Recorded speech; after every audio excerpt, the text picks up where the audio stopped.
Hello everyone and welcome back to UGC NET mentor guys. UGC ने एक नया draft जारी किया है जिसमें ये कहा गया है कि विदाउट यूजीसी नेट भी आप असिस्टेंट प्रोफेसर बन सकते हैं। तो इसको लेकर के एक बड़े लेवल की कंफ्यूजन क्रिएट हो गई है स्टूडेंट्स के बीच में। वैसे मैं बता दूं, कल मैंने एक वीडियो बनाई भी थी इस टॉपिक के ऊपर कि क्या नई गाइडलाइंस है, बट इसके बावजूद भी कुछ कंफ्यूजन बनी हुई है। जैसे एग्जांपल के तौर पे, क्या एपीआई स्कोर खत्म कर दिया जाएगा? क्या रिटन एग्जाम के बेस पे आपका सिलेक्शन होगा? या इसके अलावा क्या विदाउट नेट नेट हम पास अगर नहीं करते हैं तो भी क्या हमारा सिलेक्शन हो सकता है? विदाउट नेट भी सिलेक्शन हो सकता है। जो ऐसा बोल रहे हैं वो सही बोल रहे हैं। अब वो कौन से ऐसे लोग हैं जो ऐसा बोल रहे हैं और ये बात सही क्यों है, हम आज की इस वीडियो में बात करेंगे। ओनली पीएचडी करने के बाद भी आपका परमानेंट असिस्टेंट प्रोफेसर पोस्ट पे सिलेक्शन हो सकता है, या नेट नहीं दोगे, केवल पीजी करते हो तो भी हो जाएगा। बट वो किन के लिए है रूल, और ओनली पीएचडी वाले किसके लिए रूल है, आज की इस वीडियो में मैं कंप्लीट इन्फॉर्मेशन दूंगा आपको, और यूजीसी ड्राफ्ट के अकॉर्डिंग दूंगा। कोई न्यूज़पेपर का आर्टिकल नहीं दिखाऊंगा आपको। कंप्लीटली इन्फॉर्मेशन जो देने वाला हूं मैं, न्यूज आर्टिकल के बेस पर नहीं बल्कि यूजीसी के ड्राफ्ट के अकॉर्डिंग देने वाला हूं। सो मेक श्योर आप इस वीडियो को एंड तक देखिए, आपको हर चीज अच्छे से समझ में आ जाएगी, आपके मन में कोई डाउट नहीं रहेगा। देखो गाइस, यहाँ पर एक ड्राफ्ट दिया है यूजीसी ने। ये अभी का ड्राफ्ट 2 दिन पहले यहाँ पे इशू किया गया है, और इनके नोटिस में यहाँ पर एक नीचे ईमेल आईडी भी गिवन है जिसमें 5 फरवरी 2025 तक आप सभी से फीडबैक मांगा है कि जो भी ड्राफ्ट ये प्रपोज किया गया है उसको फाइनलाइज करने से पहले इनको फीडबैक लेना होता है। तो 5 फरवरी 2025 तक फीडबैक लिया जाएगा।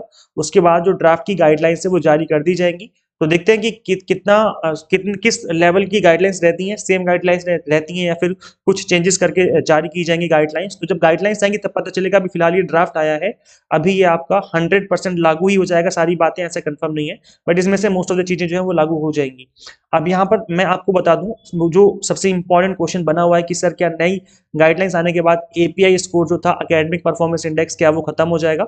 तो हम उसकी बात कर लेते हैं गाइस। देखो यहाँ पे लिखा हुआ जर्नलिस्ट कंडीशंस में, that is direct recruitment to the post of assistant professor, associate professor and professor in higher education institution shall be based on merit. देखो यहाँ पर मेरिट मेंशन किया गया है, through all India advertisement followed by selection by duly constituted selection committee as per the provision made under these regulations. तो guys यहाँ पर आपका दो चीजें देखी जाएंगी, एक तो आपका मेरिट देखी जाएगी और इसके बाद जो सिलेक्शन कमेटी बनेगी वो आपका इंटरव्यू भी कंडक्ट करेगी।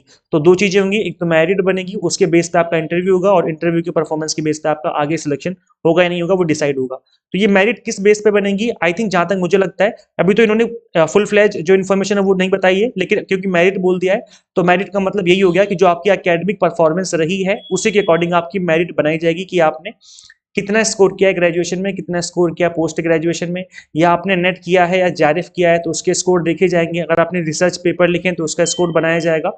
अगर आपको पढ़ाने का एक्सपीरियंस रहा है तो उसका भी एक स्कोर आपको दिया जाएगा। तो जहां तक मुझे लगता है, क्योंकि अभी तक ऐसे ही होता आ रहा था, एक मेरिट बनती थी, उसी मेरिट के बेस पे आपका इंटरव्यू लिया जाता था। तो आई थिंक क्योंकि अभी ये फुल फ्लैज गाइडलाइंस नहीं है, केवल ड्राफ्ट है, तो इसमें इतना ज्यादा डिटेल में पता नहीं चला है। लेकिन जब गाइडलाइंस आएंगी तो मैं डेफिनेटली इसके ऊपर भी आपको इन्फॉर्मेशन दे दूंगा। लेकिन जहां तक अभी लग रहा है, मेरिट का मतलब तो यही हो गया कि आपकी जो एकेडमिक परफॉर्मेंस है उसके अकॉर्डिंग आपको मार्क्स दिए जाएंगे, देन इंटरव्यू होगा, देन उसके बाद आपका सिलेक्शन होगा। अब यहाँ पर मेरिट का मतलब ये भी हो सकता है कि आपका रिटन एग्जाम करवाया जाए, रिटन एग्जाम प्लस इंटरव्यू करवाया जाए, ये भी पॉसिबिलिटी होती है। लेकिन आप बताइए, आप लोग कमेंट करके बताइए कि क्या रिटन एग्जाम प्लस इंटरव्यू एक अच्छा ऑप्शन हो सकता है? और अगर ये अच्छा ऑप्शन हो सकता है तो आप लोग अपना फीडबैक दे सकते हो इस वाली ईमेल आईडी पे, क्योंकि यहाँ पर ईमेल आईडी भी गिवन है। तो इस ईमेल आईडी पे आप अपनी इन्फॉर्मेशन, अपना जो फीडबैक है ये ड्राफ्ट से रिलेटेड, वो इन्फॉर्मेशन आप यहाँ पर मेल कर सकते हो।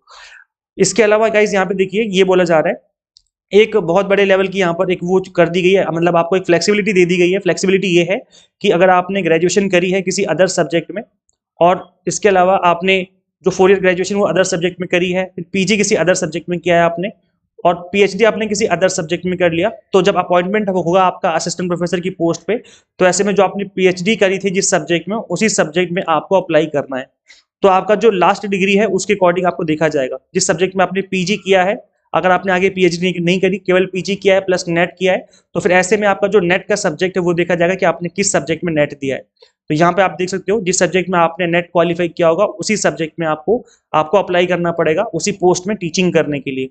तो यहाँ पर अब ये देखने वाली बात ये होगी कि नेट में, आई थिंक नेट के अंदर भी अब आपको फ्लेक्सिबिलिटी दी जाएगी। जैसे अगर सपोज करो आपने एमए किया है, तो अब आपने अगर एमए हिंदी किया था तो आप एमए हिंदी के अलावा एमए पॉल साइंस या फिर एमए अदर सब्जेक्ट में भी अपीयर कर सकते हो। ऐसे ही जो एमकॉम कर रहे हैं, एमकॉम वाले स्टूडेंट्स, वो इकोनॉमिक्स में भी अप्लाई कर पाएंगे, मैनेजमेंट में भी अप्लाई कर पाएंगे, इसके अलावा जो स्टैटिस्टिक्स है उसमें भी अप्लाई कर पाएंगे। तो जहां तक मुझे लगता है इस तरीके से फ्लेक्सिबिलिटी आपको दी जाएगी अदर सब्जेक्ट में अप्लाई करने की। तभी इनका ये कहना है कि जिस सब्जेक्ट में आप नेट या सेट देंगे उसी सब्जेक्ट में आप टीचिंग के लिए अप्लाई करेंगे। तो ये फ्लेक्सिबिलिटी रहेगी अपकमिंग डेज में। और यूजीसी यानी एनटीए की तरफ से भी इस तरीके की इसके ऊपर एक नोटिफिकेशन आएगा। तो जब वो नोटिफिकेशन आएगा तब मैं भी वो भी आपको बता दूंगा। यहाँ पर इंकरेज किया जाएगा उन कैंडिडेट्स को जिन्होंने क्लास 12 या यूजी पीजी या पीएचडी में एक इंडियन लैंग्वेज में पढ़ाई करी है। इंडियन लैंग्वेज का मतलब हो गया या तो आपने हिंदी ली हो या फिर आपने संस्कृत वगैरह पढ़ी हो, कोई इंडियन लैंग्वेज आपके सब्जेक्ट में रहा हो तो उनको इंकरेज किया जाएगा, मतलब प्रेफरेंस दी जाएगी। तो ये भी आप मान के चलिए कि आप जो हिंदी मीडियम वाले बच्चे हैं उनको एक यहाँ पर एडवांटेज मिलेगा, या फिर जो जिन्होंने इंग्लिश मीडियम से पढ़ाई करी but Hindi as a subject पढ़ा है उन्होंने 12th क्लास तक, तो उनको भी यहाँ पर एडवांटेज देखने को मिलेगा।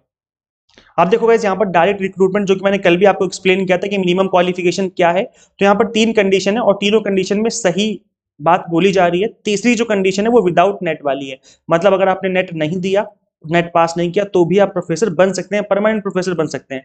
तो जो ये बोल रहे हैं कि नेट की वैल्यू खत्म हो गई है, तो वो इस वाले पॉइंट को ध्यान में रख करके बोल रहे हैं, लेकिन उन्हें पूरी बात नहीं पता है। पूरी बात सुन लोगे तो ऐसा नहीं बोलोगे। देखो पूरी बात ये है, दैट इज कि अगर आप पहली कंडीशन, दूसरी कंडीशन और तीसरी कंडीशन, तीनों कंडीशन में आप असिस्टेंट प्रोफेसर बन सकते हैं। पहली कंडीशन ये बोली गई है कि आपने अंडर ग्रेजुएशन किया हो, अंडर ग्रेजुएट डिग्री कर रखी हो 4 साल वाली, 4 ईयर वाली अंडर ग्रेजुएट डिग्री हो जिसमें 75% मार्क्स आपने स्कोर किया हो, या फिर पीजी कर रखा हो आपने with 55% marks and PhD degree कर रखी हो, तो उस केस में आप एलिजिबल हैं असिस्टेंट प्रोफेसर के लिए। आपने देखा यहाँ पर कहीं भी नेट नहीं बोला है, विदाउट नेट भी आप प्रोफेसर बन सकते हैं, ओनली पीएचडी डिग्री आपके पास होनी चाहिए। या तो यूजी डिग्री 4 साल की हो प्लस पीएचडी हो, या फिर पीजी हो प्लस पीएचडी हो, तो आप एलिजिबल हैं अप्लाई करने के लिए और आप प्रोफेसर बन सकते हैं। लेकिन आप यहाँ पे ये देखिए कि पीएचडी डिग्री तभी आपको मिलेगी जब आप पीएचडी करेंगे, और पीएचडी में एडमिशन के लिए आपको नेट एग्जाम देना पड़ेगा। तो इसलिए इनडायरेक्ट वे में देखा जाए तो यहाँ पर नेट तो देना ही है, आपको नेट एग्जाम तो अपीयर करना ही पड़ेगा। दोनों ही केस को, चाहे यूजी हो चाहे पीजी हो, पीएचडी में मांगी गई है और पीएचडी के लिए नेट चाहिए, तो इसलिए नेट एग्जाम तो देना ही पड़ेगा पहले केस में। दूसरे केस में बोला जा रहा है कि आपके पास पीजी डिग्री हो विद मिनिमम 55% मार्क्स प्लस आपने नेट पास किया हो, जो कि यूजीसी सीएसआई या जो साइंस वाले सब्जेक्ट होते हैं उसमें, या फिर स्टेट लेवल का सेट एग्जाम है। तो पीजी है प्लस नेट है तो भी आप यहाँ पर असिस्टेंट प्रोफेसर बनने के लिए एलिजिबल हैं, आप अप्लाई कर सकते हैं, जो कि अभी तक होता हुआ आ रहा था, वो यही होता हुआ आ रहा था। और एक थर्ड कंडीशन है जिसमें बोला गया है उनको जिनकी टेक्निकल डिग्री है, याद रखिए सिर्फ और सिर्फ टेक्निकल डिग्री वालों के लिए बोला जा रहा है, जिनके पास पीजी डिग्री एनसीआरएफ 7 लेवल की, 7 लेवल का मतलब है कि 4 साल का बीटेक हो प्लस उनका 2 साल का एमटेक हो। ठीक है, समझ रहे हो, मास्टर ऑफ इंजीनियरिंग भी 2 साल की लास्ट में, या फिर एमटेक हो 2 साल का, तो वो लोग एलिजिबल हैं। मिनिमम 55% स्कोर किया उन्होंने मास्टर डिग्री में, तो वो एलिजिबल हैं इस असिस्टेंट प्रोफेसर पोस्ट के लिए। अब आपने यहाँ पे क्या देखा कि इस वाले कंडीशन में कहीं भी नेट मेंशन नहीं है, ना तो नेट मेंशन है और ना ही पीएचडी मेंशन है, मतलब विदाउट नेट विदाउट पीएचडी भी आप प्रोफेसर बन सकते हैं। लेकिन कौन स्टूडेंट्स जो टेक्निकल डिग्री लेके घूम रहे हैं, जैसे एमटेक है। अब एमटेक जो है आप देखेंगे एमटेक मैकेनिकल इंजीनियरिंग में होती है, सिविल इंजीनियरिंग में होती है, इसके अलावा एमटेक आपके कंप्यूटर साइंस में भी होती है ना, कंप्यूटर साइंस वाले स्टूडेंट्स भी करते हैं एमटेक।